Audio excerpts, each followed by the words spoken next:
Ontem teve uma cena drástica, lamentável, triste, muito complicada com o jogador da equipe do Vitória, envolvendo diretamente o jogador do Cruzeiro, especificamente falando o Eduardo, que deu um carrinho de lado ali e com o gramado molhado, o campo extremamente encharcado, acabou quebrando, e quebrando feio, o pé do jogador do Vitória.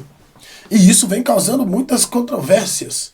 Porque o técnico Leonardo Jardim veio a público e disse que não era nem para cartão vermelho. E de fato, se for analisar a situação de forma técnica, não era nem para cartão vermelho, porque infelizmente para o jogador do Vitória, o pé dele ficou preso debaixo da perna de apoio do jogador Eduardo. Foi um carrinho de lado, na disputa da bola, chegou um milésimo de segundo atrasado, prendeu o pé do jogador do Vitória e acabou acontecendo aquela fatalidade de um acidente de trabalho. O que pode acontecer com qualquer um de nós. Infelizmente, não é? E aí eu tô vendo muita gente execrando o Eduardo. Olha, eu sou a favor do seguinte. Eu acho que o jogador que machuca um colega de trabalho, ele precisa arcar com as consequências.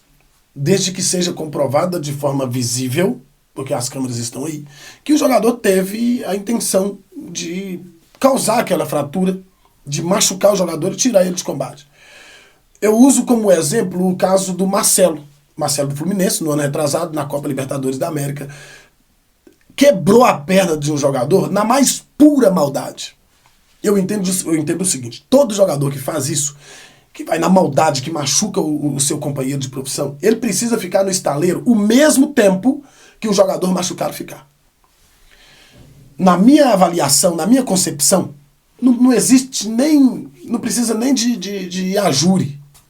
A partir do momento que o jogador fez isso e os analistas, especialistas, entenderem que houve uma maldade naquilo, mas tem que ser imparcial.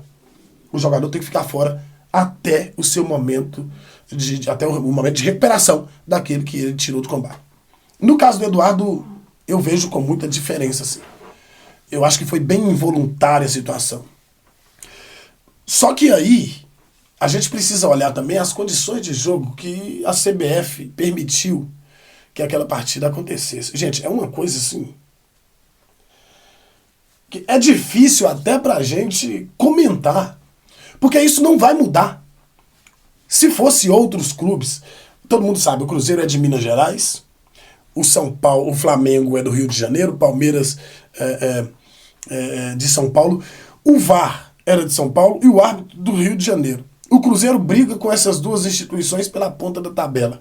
O Cruzeiro abriria 2 pontos do Flamengo em caso de vitória e dormiria durante 30 dias da temporada como líder da competição, e depois disso a gente sabe que muita coisa pode acontecer lá no Mundial.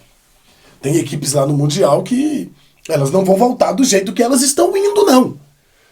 E eu tô falando das equipes que lideram o Campeonato Brasileiro. Tudo pode acontecer no Campeonato Mundial. Então é nítido que, poxa, alguma coisa que beneficiou alguém aconteceu ali. Porque o campo de jogo, o campo de jogo não tinha condições nenhuma de que uma partida acontecesse ali. É um absurdo, é uma loucura. Só que, infelizmente, o Campeonato Brasileiro, a CBF, enquanto a CBF estiver à frente do campeonato, da organização do Campeonato Brasileiro, da desorganização do Campeonato Brasileiro, ela terá os seus queridinhos. Enquanto a CBF estiver à frente. E isso só atrapalha. E quem perde com isso é só o torcedor. Porque o torcedor está ali para poder ver o seu time vencer ou perder. O seu time jogar bem ou jogar mal. E não haver nenhum tipo de interferência interna. Porque o árbitro da partida, ele tem total direito. Ele é a autoridade máxima. É ele quem dita as regras e diz, o jogo vai acontecer. E diz, o jogo não vai acontecer. E diz, tem condição. E diz, não tem condição. O camarada que tem coragem de falar que aquele jogo ontem no Barradão tinha condição de acontecer, ele é um idiota. Seja ele quem for. Seja comentarista, torcedor, árbitro, dono da CBF. Presidente não tem. O dono da CBF. Qualquer um. Ali não tinha jogabilidade. Ele não poderia acontecer o jogo. Mas, infelizmente, nós estamos no Brasil. Isso aqui é uma desgraça no que diz respeito ao futebol e outras coisas mais. Infelizmente, para o torcedor que é apaixonado e que não consegue ver algumas coisas que estão na cara deles, porque ele é passional, ele não é racional.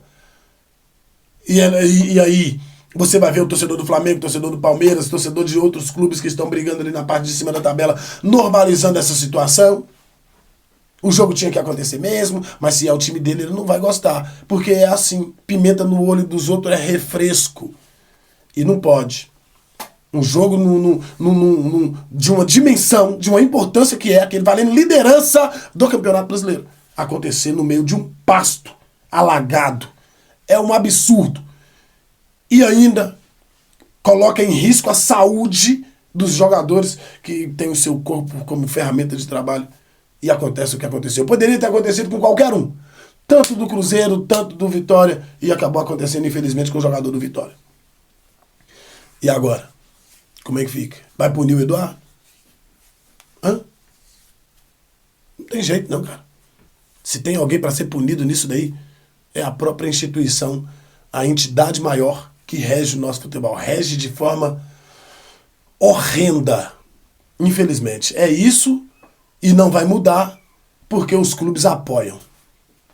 Fazer o quê, né?